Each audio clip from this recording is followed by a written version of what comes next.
Hi! Hello! నమస్తే. This is Suvarna. Welcome to Suman TV. So, ఈ మధ్య కాలంలో ఎక్కువగా బ్యాక్ పెయిన్ సమస్యలు మనం చూస్తూ ఉన్నాం. అసలు దానికి ప్రధాన కారణం ఏంటి? బ్యాక్ పెయిన్ రాకుండా ఎలాంటి జాగ్రత్తలు తీసుకోవాలి? ఎలాంటి ఆహారం తీసుకోవాలి? వీటన్నిటి గురించి మనతో మాట్లాడడానికి ఈపీఆర్ హాస్పిటల్స్ నుంచి డాక్టర్ సుధాకర్ గారు ఉన్నారు. ఆయనతో మాట్లాడదాం. నమస్కారం డాక్టర్ గారు. నమస్కారం. సో, ఈ మధ్య కాలంలో చాలా ఎక్కువగా చూస్తున్నాం. అందరిలో కూడా కామన్‌గా అయిపోతుంది. బ్యాక్ పెయిన్ సమస్యతో బాధపడుతున్నామని అందరూ చెప్తున్నారు. ఒకప్పుడేంటంటే కొంచెం ఏజ్ ఎక్కువైన తర్వాత బ్యాక్ పెయిన్స్ వస్తాయి. అవును. బరువైన పనులు చేసిన తర్వాత, ఒక వయసు అయిపోయిన తర్వాత బ్యాక్ పెయిన్స్ చూస్తున్నాం. ఇప్పుడు కాలేజ్‌కి వెళ్ళేవాళ్ళు బ్యాక్ పెయిన్ అంటున్నారు. జాబ్ చేసేవాళ్ళు బ్యాక్ పెయిన్ అంటున్నారు. అందరూ ఈ ఈ ప్రధానంగా చూపిస్తున్నారు ఈ సమస్యని. అసలు ఎందుకొస్తుందంటారు బ్యాక్ పెయిన్?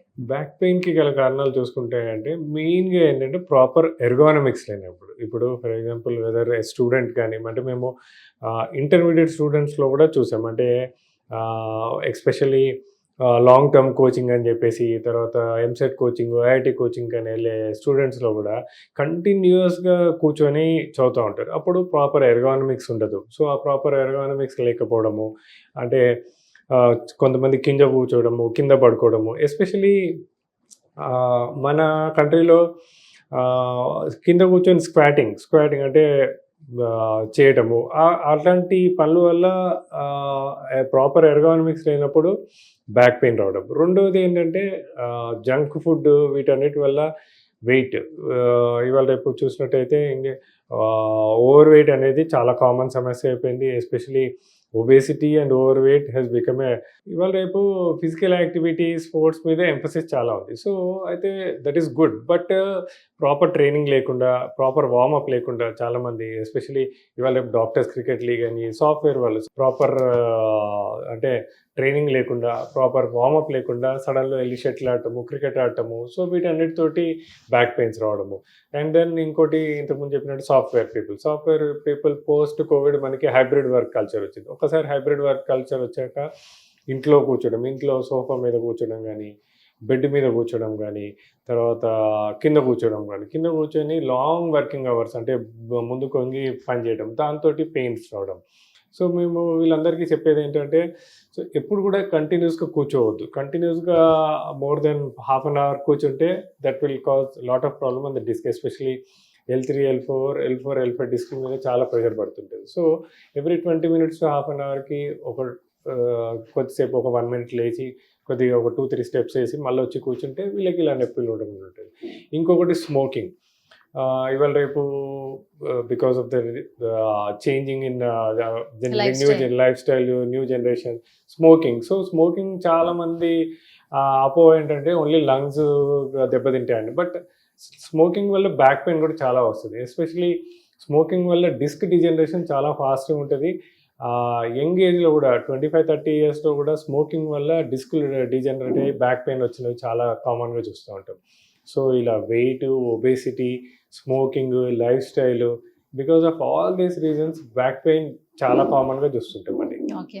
ఇంకొకటేంటంటే బ్యాక్ పెయిన్ వచ్చిన వాళ్ళు మెయిన్‌గా ప్రధానంగా చెప్తుంది ఏంటంటే, మా జాబ్ పర్పస్ మాకు స్ట్రెస్ లెవెల్స్ ఎక్కువైపోతున్నాయి అంటున్నారు. సో, స్ట్రెస్ ఎంతవరకు ఇంపాక్ట్ చూపిస్తుందంటారు? యెస్. స్ట్రెస్ వల్ల కూడా చాలా ఇంపాక్ట్ ఉంటదండి. నేను ఇంతకుముందు చెప్పినట్టే ఎనీ టైప్ ఆఫ్ స్ట్రెస్ వల్ల ఏమైపోతుందంటే డీజనరేషన్ అనేది చాలా ఫాస్ట్‌గా ఉంటది. అంటే when we are stressed out మన బాడీ లోపల పునరుత్పత్తి అంటే రీజనరేటివ్ హార్మోన్స్ అన్నీ దెబ్బతింటా ఉంటాయి.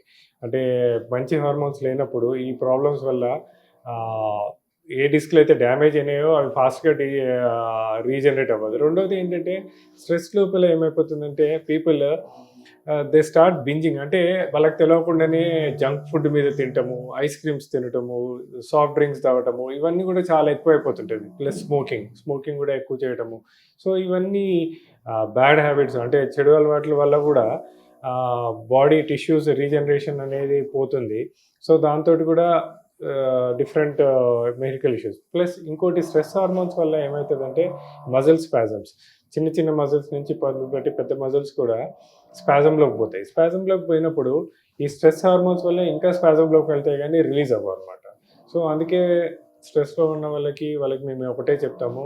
మెడిటేషన్, యోగా మీకు చాలా హెల్ప్ చేస్తాయి. చాలామంది వస్తుంటారు. అంటే వైడ్ స్ప్రెడ్స్ పెయిన్ అంటే కొంతమంది ఏమంటారు, నాకు ఒకసారి అప్పర్ బ్యాక్ పెయిన్ ఉందంటారు, ఒకసారి లోవర్ బ్యాక్ పెయిన్ ఉందంటారు, ఒకసారి కాళ్ళ దగ్గర పెయిన్ అంటారు. సో ఇవన్నీ ఏంటంటే స్ట్రెస్ రిలేటెడ్ పెయిన్స్. వీళ్ళందరికీ యోగా, ఎక్సర్సైజెస్, మెడిటేషన్ ఇవన్నీ చాలా బాగా హెల్ప్ చేస్తాయి. సో డాక్టర్ గారు, ఈ మధ్య కాలంలో ఏంటంటే స్ట్రెస్ అనేది చాలా ఇంపాక్ట్ చూపిస్తుంది మన రెగ్యులర్ లైఫ్ లో కూడా. స్ట్రెస్ వల్ల కూడా చాలా ఆరోగ్య సమస్యలు వస్తున్నాయని డాక్టర్స్ చెప్తూ ఉన్నారు. సో ఎలాంటి సమస్యలు వస్తున్నాయి, అసలు మీరేం చెప్తారు? స్ట్రెస్ వల్ల అంటే మనం చూసినట్టయితే ఒకటి మస్కులోస్కెలిటల్ ప్రాబ్లమ్స్ వస్తున్నాయి, ప్లస్ ఇంకోటి మస్కులోస్కెలిటల్ ప్రాబ్లమ్స్ వస్తున్నాయి. ఇంకోటి ఏంటంటే స్ట్రెస్ వల్ల ఏంటంటే రిఫ్లెక్స్ అంటే యాసిడ్ రిఫ్లెక్స్, అంటే మనకి స్టమక్ లోపల యాసిడ్ రిఫ్లెక్స్ రావడము, దానివల్ల తేల్పులు రావడము, బెల్చింగ్ అలాంటి ప్రాబ్లమ్స్ ఉంటాయి. రెండోది నేను ఇంతకుముందు చెప్పినట్టు మస్కులోస్కెలిటల్ ప్రాబ్లమ్స్, అంటే ఎస్పెషలీ ఈ ఫీమేల్స్లో చూసినట్టయితే జస్ట్ చిన్నపిల్లలు ఉన్న ఏజ్, అంటే అరౌండ్ 30 to 40 years ఫీమేల్స్ ఉంటే వాళ్ళ లోపల ఏమవుతుందంటే చిన్నపిల్లలు ఉంటారు, plus they will be working women. So వాళ్ళు పిల్లల్ని రెడీ చేయాలి, ఇంట్లోపల అన్నీ ఆర్గనైజ్ చేసుకోవాలి, తర్వాత వర్క్ వెళ్ళాలి. సో ఈ టైప్ ఆఫ్ Overload stress.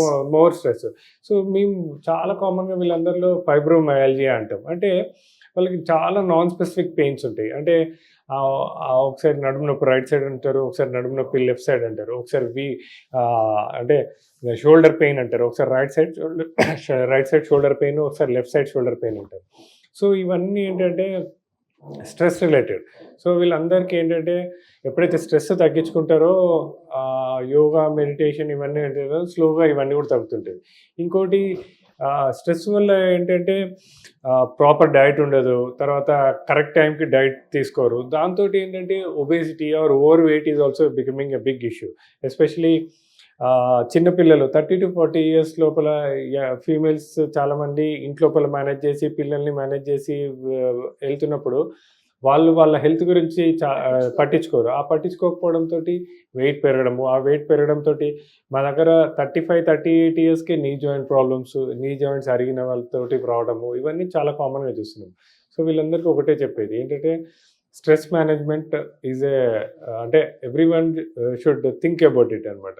చూసుకొని దాని గురించి కావాల్సిన ప్రికాషన్స్ తీసుకోవడము, మెడిటేషన్, యోగా చేసుకోవడము, దాంతో చిన్న స్ట్రెచ్చింగ్ ఎక్సర్సైజ్ చేసుకోవడము, సింపుల్ వాకింగ్ చేసుకోవడము, వీటన్నిటిని రిలీవ్ చేసుకోవచ్చు. Thank you doctor, thank you so much. Thank you.